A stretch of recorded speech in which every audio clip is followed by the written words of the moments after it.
அதிகாரத்தை நோக்கி ஓடு. இந்த உலகத்தில் 2 வகை மனிதர்கள் தான் இருக்கிறார்கள். அதிகாரத்திற்கு அடிமையாக வாழ்பவர்கள் அல்லது அதிகாரத்தை நோக்கி ஓடுபவர்கள். நீங்க எந்த வகை? அதிகாரம் என்பது வெறும் பதவி மட்டும் இல்லை. அதிகாரம் என்பது உங்கள் வாழ்க்கை முடிவுகளை நீங்களே எடுக்கும் சக்தி. உங்கள் நேரம், உங்கள் கனவுகள், உங்கள் உழைப்பு இவை எல்லாவற்றுக்கும் நீங்களே முதலாளியாகும் நிலைதான் அதிகாரம். இன்று நீங்க அமைதியாக இருக்கலாம், தோல்வி அடைந்திருக்கலாம், உலகம் உங்களை மதிக்காது என்று நினைக்கலாம். ஆனால் நினைவில் வையுங்கள், அதிகாரம் பிறப்பில் கிடைக்காது, பயிற்சியில்தான் கிடைக்கும். ஒவ்வொரு நாளும் நீங்க கற்றுக்கொள்கிற ஒவ்வொரு விஷயமும் உங்களை அதிகாரத்துக்கு ஒரு படி அருகே கொண்டு போகிறது.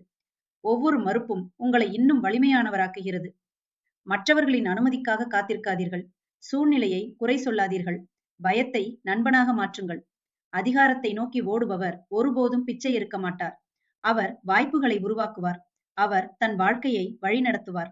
இன்று நீங்க ஓட ஆரம்பித்தால் நாளை உலகம் உங்கள் பின்னால் ஓடும். அதிகாரத்தை நோக்கி ஓடுங்கள். உங்கள் வாழ்க்கை உங்கள் கட்டுப்பாட்டில் வரும் வரை ஓடுங்கள்.